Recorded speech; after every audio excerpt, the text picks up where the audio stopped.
আসসালামু আলাইকুম রহমতুল্লাহি বারাকাতু। ওয়ালাইকুম আসসালাম রহমতুল্লাহ বরকাত। জি। বাংলাদেশে আমি ভারতবর্ষের পশ্চিমবঙ্গের জলপাইগুড়ি থেকে বলছি। আসল বলেন। আমার প্রশ্ন হচ্ছে, আমি যেই মসজিদে সালাত আদায় করি, তো জি। সেখানে ইমাম সাহেব মুক্তি আর কি। তো উনি বলছেন যে এক উজুতে যদি দুইবার নামাজ পড়া যায়, তাহলে নাকি পরের যে নামাজটা পড়বো ওয়াক্তের, সেই নামাজটার নাকি সওয়াব কম হয়।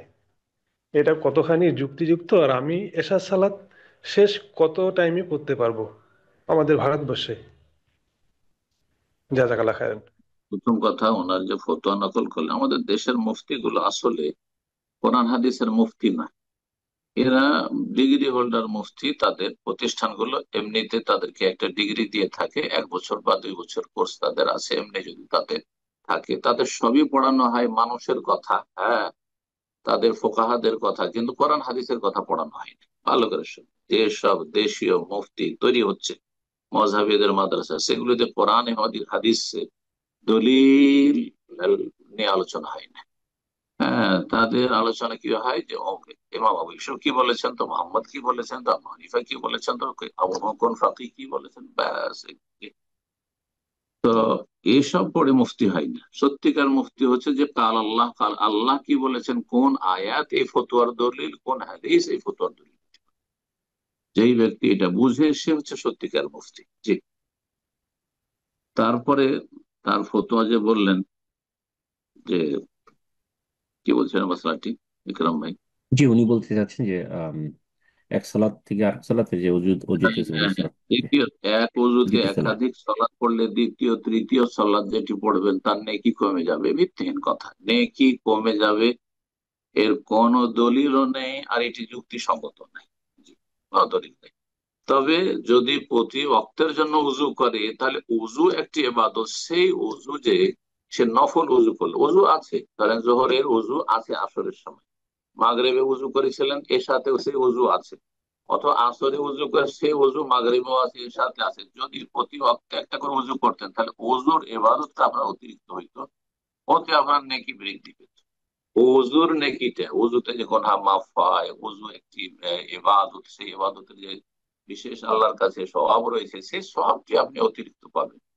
কিন্তু এমনটা নয় যে আসরের উজুতে আসর পড়লেন তো ওইটা তো ফুল নেকি পেলেন, মাগরিব ওই উজুতে পড়লেন তখন নেকি কমে গেল, নামাজের নেকি কমে গেল, এসা পড়লেন তো আরো নেকি কমে গেল। এগুলি জাল কথা, এসব জাল মুফতির জাল কথা। বুঝতে পেরেছেন? জি। তারপরে তার সাথে আরেকটি প্রশ্ন করে ফেলেছেন, সেটা হচ্ছে এশার অক্ত আমাদের দেশে বা যে কোনো দেশে হোক না কেন, এশার শেষ অক্ত কতক্ষণ? এশার পছন্দনীয় অক্ত, অক্তে ইখতিয়ার, পছন্দনীয় অক্ত হচ্ছে অর্ধেক রাত পর্যন্ত।